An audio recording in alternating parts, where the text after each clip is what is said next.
Hey guys, hello, my name is Hannah. And I'm Jen. And we're so excited that you're here with us today.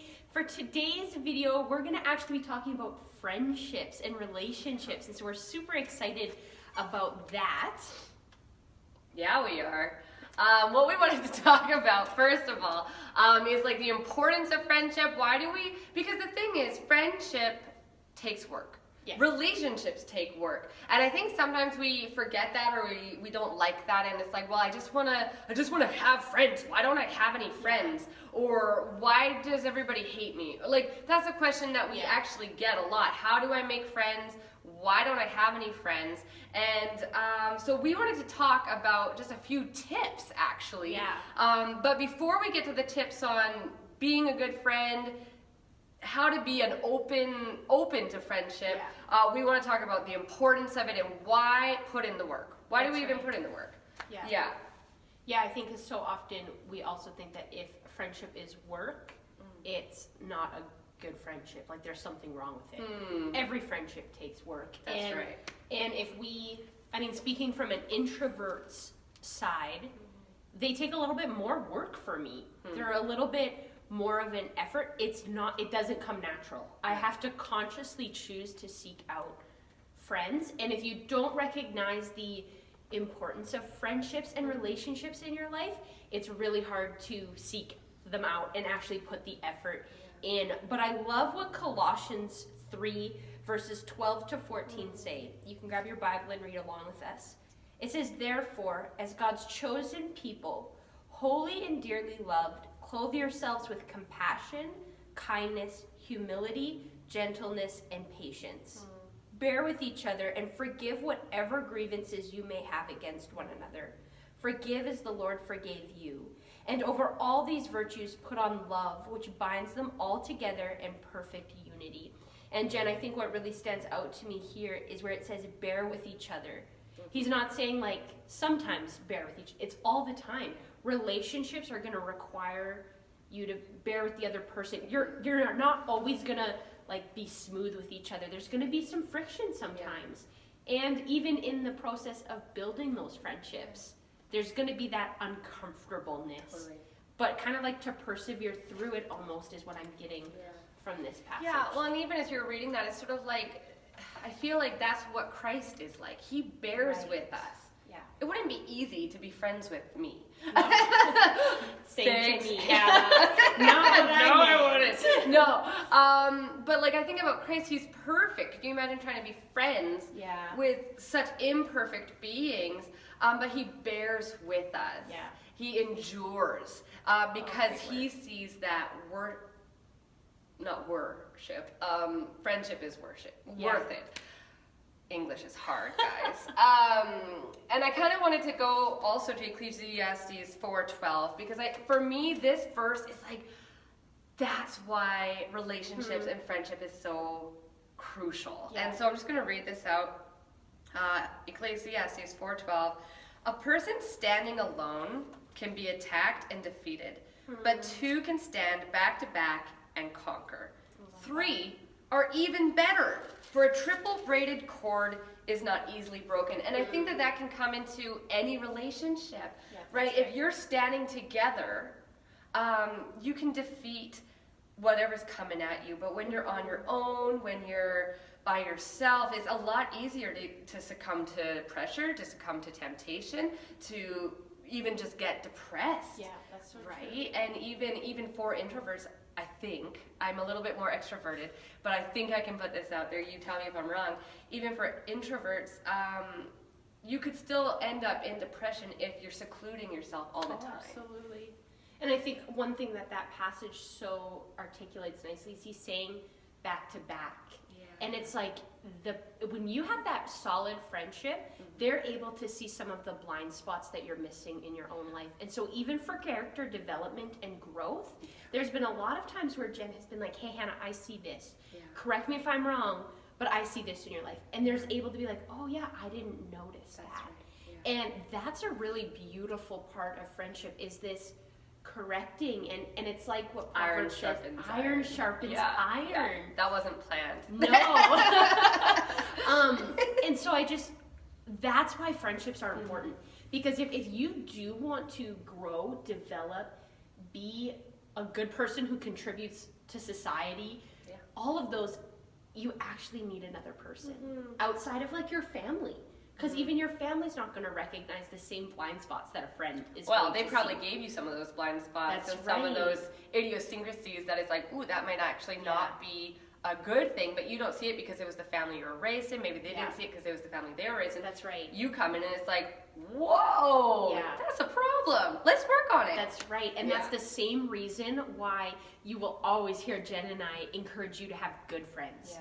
Because the same thing can happen the opposite side. If you have a person who isn't a good influence, they're not speaking good things into your life, it's actually going to set you back. That's right. So we're going to move into our time of practical tips. Watch this video clip and then we're kind of going to dissect it afterwards. So stay tuned.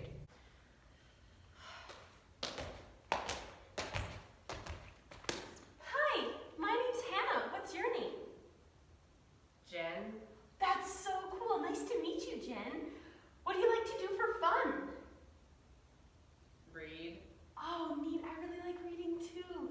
What's your favorite book? The Hunger Games. Sweet. I've read them. What do you like about it?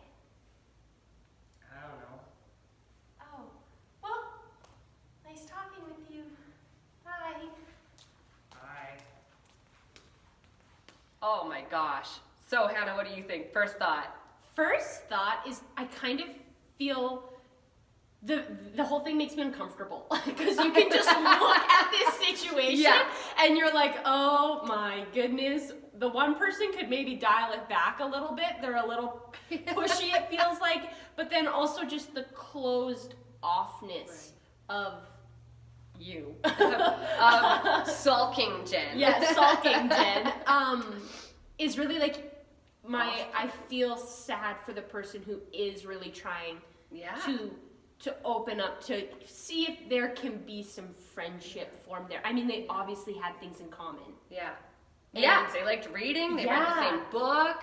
Mm-hmm. Yeah, absolutely. What were your thoughts? Well, I wanted to touch on what you said first, because what you said was, it was hard because the person who came up, you felt they were really exuberant and really like in your face and could have dialed it back a little. And being that person a lot of the time is actually out of a place of discomfort. I'm coming up to you to say hi for the first time because I want to be welcoming. I don't know how to be welcoming. So even there's a little tension, and it's like I don't necessarily know how to be this happy, friendly person without that big in your face smile. Yeah, but I know that can be a little bit like daunting. It's like, whoa, that's a little much. Yeah, and so that was my first thought. But then again, coming back to the person sitting there, head down, hood up, very closed off physically. Like our body language very much communicates to people. That's why it's called body language. So if I'm sitting here like this, hunched down, do you guys feel like you want to come and approach me? No. Automatically, it's like that person does not want to talk. And you might not be trying to communicate that. That's right. But that's what you're communicating. And so people might actually avoid you because your body language is communicating that. Because like they say, right, there's verbal communication and nonverbal communication. And so not using your words, but using your body, you are conveying a message that you're not approachable, or that you're maybe like too much. Like I know I'm not saying it is you, but like a lot, sometimes that's how it can feel. Like, well, I don't think I can come to that level because I'm just not that type of person. And so then we shut it down. Oh, I've never ever thought about that before. Interesting. Because being from the more introverted side, sometimes that's how I can feel, to be like, oh, I don't have the energy in me to meet you where you're at. Exactly. Okay, all right. Yeah. Ooh, I gotta work on that. The other thing that I was thinking when you said both verbal and physical cues, the verbal cues, that was a huge issue in that video. Because you were trying to start a conversation and it was like this one word, I'm fine. Yeah. This is my name. And so even that, I see that a lot with people who are struggling to make friends. They don't actually respond in communication. Yeah. And I think that's where a lot of times, like this is a quick tip that has really helped me, is when you get asked a question, you can for sure reply, when they asked, what's your favorite book? The Hunger Games. But instead to say, The Hunger Games, do you have a favorite book? Yeah. Put a question back, and now you're think of like playing ping pong. It's no fun if the person just spikes the ball down every single time. But when it gets passed back to you, then Receive it's like, it. now we're having fun. Yeah. There's this back and forth Yeah. happening. Yeah, and it can feel painful. I think Oh, like and small awkward? Yeah, it can feel really painful until you find that common denominator. Yeah. And what I mean by that is like Hannah hit it right away with, oh, I like to read too. But sometimes that doesn't happen. Sometimes it takes a little more searching, and it can be really awkward to find that thing that you both have in common. Yeah. And sometimes you don't. Sometimes it's just, you know what, we might not have anything in common. We might walk away from this conversation and never do anything again. Yeah. But that's not everybody No, at that's youth right. group, that's not everybody at work, that's not everybody in the room. That's right. And so you can always find something in common. And that's where to remember that you're in it for the long haul. Like if you're not building connections in a week, that's normal. It's going to take time. I think of even Jen and I, we've worked with each other now for a year, but it's only been in the last time that we're really realizing, oh wait, there's a lot of commonality here. And we actually have a lot in common, but it's taken a long time. Yeah, we didn't just hop in and be like, okay, That's do you like right. this? Do you like that? Do you like that? No? Oh, okay. What about this? No. Yeah. No, it takes time, no pressure. That's right. And again, not every person you talk to is going to be a home run. That's not right. everyone you talk to is going to be a perfect fit. That's okay. Yeah. But keep talking to people. I know it's out of your comfort zone, but keep trying, because someday you're going to find someone and it's going to be like this great connection. And it's going to be like, dude, I have this great friend now because I tried. And yeah, it was awkward and painful, but that's life and that's relationships. That's right. That's Yeah. right. And they're worth the effort. Yeah. They're worth the effort. Cool. And hey, skip like Hannah. I mean, that's the best way to make friends. You'll make friends that's how I make all my besties, Yeah. guys. Yeah. And just a couple more tips. Like I just thought about that smiling. Smiling's Yeah. huge. Like that automatically you're an open, welcoming person. And then Yeah. you're like a freaky smile. But like, you know, have that open hair off your face. Like if you're like this all the time, Yeah. no one's gonna come and say hi. Again, it's that closed off. Think open. And Pull it watch off. with your arms. This is not inviting. This looks grumpy. Or Yeah. your knees pulled up to your chest. Yeah. And yeah, that might be like, well, that's how I'm comfortable. And that's fine. But That's- when you're trying to make friends, Yeah. yeah. Yeah, absolutely. Totally. Open up, be welcoming. Yeah, and I think it is. It's just remembering that be open. Be open with your words, be open with your body, be open Yeah. with your heart, That's and pray. Actually, that's actually a big one.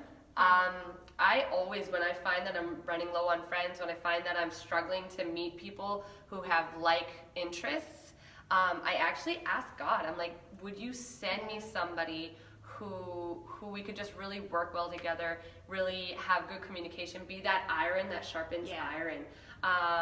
And he does answer those prayers, even though they seem maybe small. He loves to answer our prayers. Yeah. So Yeah, he calls us to community, and so he's going to help us to find that community. that's right. Yeah, he says we're stronger because of community. He's not going to send you out on your own. That's right. Yeah, so cool.